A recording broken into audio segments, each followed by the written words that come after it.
Welcome back to Rebuilding Astroworld. This is Swag, and we had a vote for which area we were going to build next. We had the fairground area, we had the European area, and we had the castle area. And the vote was close. It was 6 for fairground, 8 for European, and 9 for medieval. So medieval takes the victory.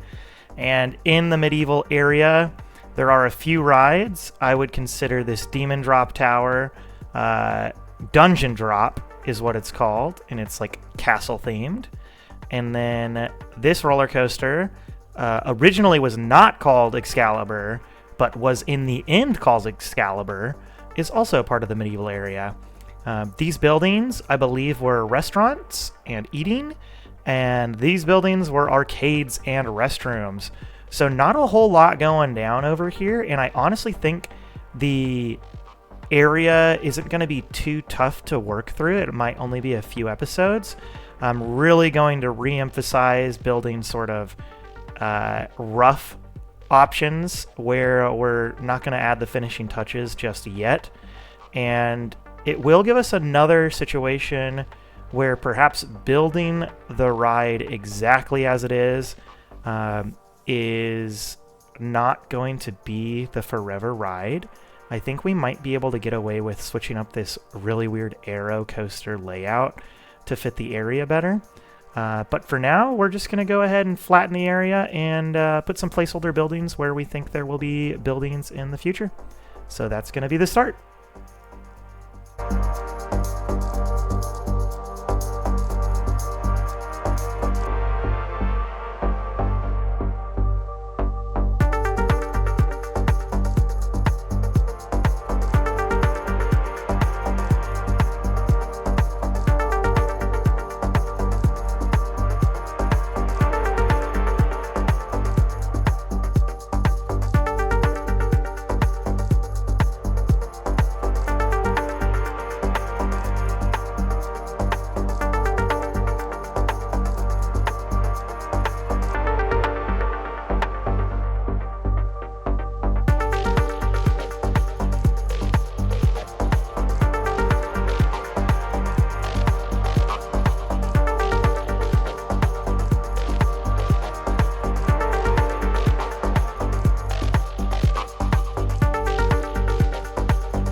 Okay, so I've got the two buildings very roughly built. The area has, this large restaurant area, and then this is like an arcade, and I believe these are restrooms, maybe even more arcade in the back. So that's kind of the biggest 3 buildings in the area, and then we have the Dungeon Drop, Intamin Drop Tower, and we have Excalibur. And the Intamin Drop Tower actually looks pretty cool. They've got like a small faux castle and like an elevated fence that wraps around the platform, so people can't really even see the bottom of the platform. There's sort of like a castle wall with some hedges around it that kind of makes a semicircle right here. So I think I'll just put some walls and just to mimic what we're going to look at, and that's going to be the next bit.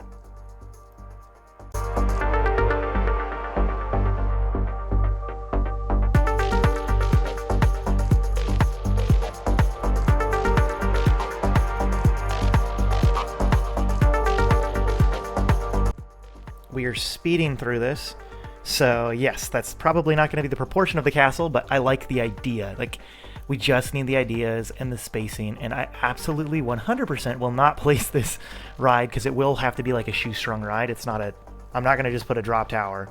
I'm going to make it so it's like the Intamin, where there's 4 different sides of the tower where they all drop simultaneously. Hopefully I can find somebody to shoestring it for me, or maybe teach me how to shoestring it. Okay. Now we're going to move over to Excalibur, which is the coaster, and the history of the park. This is like the first big coaster in the park, and I forget what it was called. It was like something funky, and then it was rethemed to Excalibur, and then it was removed. And the newest part of the park is over here. It was called Serial Thriller, and it was just one of those typical Vekoma SLC suspended looping coasters, and it's no fun. So I like this. I believe the entrance was a lot more centralized on this plaza. So like you walk through the plaza, and then you see at the end of the plaza is the castle. It looked like the front of a castle, and that's the biggest part of the coaster, other than it's being like super high up for half of the coaster. This is like one of those not aero mine trains. I guess maybe it's considered an aero mine train, but it's really just a tubular aero track. Think of Excalibur in, I forget which park it's in, but in Middle America there's another aero coaster kind of like this. It's just weird. It's a weird coaster that it's not like your typical mine train that has 14 lifts and small drops and meandering coaster. So I actually really want to remake this coaster and build it like it's something totally unique but has the same characteristics. So I'll probably do a high turnaround because that's really characteristic of it, and have a few areas with like elevated block breaks. But other than that, I don't think I'm going to keep the original shape. I want to build the station here, do the turnaround with the aero storage shed. But other than that, I think I really want it to get into the park more. There's a lot of space in this area that is unused, and maybe there's a use in the park in real life, but it feels unused in this park. You can see how much space we have here, and I know this log flume is going to take up more space, and obviously this river rapids is going to be bigger too. But I think I could get away with changing this layout, keeping it similar aesthetic-wise, and that's going to be what the rest of this episode is. I'm going to build this coaster, or rebuild it, in the image I'd like it to be, and then sort of shape the area around it. So maybe have it go through pathing or overpathing, something like that, to give it a little bit more character and more interaction. My boy Hex loves that. Interaction with the park. So that's going to be my goal, and we'll see how it turns out.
Okay, I've messed around with the layout for a while. I don't think I like what's going on. It just feels odd.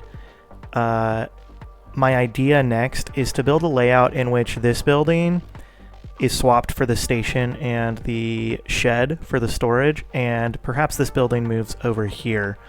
So we're going to rethink it and do it that way. So let's see how this goes.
finally have decided to do this layout. I moved the building over here, and I kind of have the idea that there's a first lift, and then a tunnel turnaround, and then some bunny hills before it goes into the brake run before the lift hill. This is not the storage shed. The storage shed's over here. So it's just like a block break section, let's say. Once this is cleared, then this one will be able to launch over the lift hill. I launch it up and use virtually the exact same layout as the current coaster. So the current coaster just doesn't have this first lift hill section, but I think that'd be a fun little interaction where the track goes around and over the pathway into this building. I'm thinking this would be the arcade and this would be the restaurant building, because the arcade would just be full of noise anyways. We'll figure it out. I think if potentially I want to make something more natural, maybe like a castle, just themed, and then have a few entrances and maybe make it a big restroom. Who knows? We'll find out. The next thing after this is we're going to have to find out how we get the train through here. Now that this coaster's pretty permanently placed, I want to make the train coming through here look pretty natural. And if I go to RCDB, the roller coaster database, I should be able to see where the train goes, which I believe it kind of cuts through straight through, but I might make it come through here and then do a diagonal and then cut underneath and go into the station over here. The station in real life is kind of diagonal, but can't do that in RCT very easily. So I'm going to probably just make it on grid. But yeah, that's going to wrap up this episode. I spent 3 days trying to do this layout. Low Poly Surfed helped a bit, and we kind of figured the original layout's the best way to go. And we'll have some custom supports. We'll do all that stuff later on. And honestly, we'll probably do the custom supports before doing the train, so that we know how the train can get through without messing up the custom supports. So for now, the train just goes and loops around in a funky fashion so that we can keep peeps happy. In the next episode, I think I'm going to plan out this area just a little bit better. You see I've got some future walls. Just wanted to make it look a little bit more organic. And maybe I'll build the station for the ride. That might be a fun thing to try out. But we'll see in the next video. Or I could go over here and start building the river rapids. And the river rapids is gonna help determine where we make the train station. So that might also be another good idea. But this is the first coaster we've kind of customized. It still has most of the main layout, but overall, I think customizing your layouts to make the park feel a little bit more interesting, in a park where all of the coasters are packed and put away from the pathing, this makes it just a little bit more unique and fun, where we've got a coaster going over the pathway, and peeps would be able to, witness that, and it goes over the pathway over here, and it makes the park feel a little bit more lived in and gets movement in certain areas. So yeah, thanks for watching. I hope you had fun seeing how a maniac builds a coaster layout and how long it takes to get something they like. And yeah, I appreciate you guys watching Rebuilding Astroworld, and I'll see you in the next video. Please like, comment, and subscribe. Bye-bye.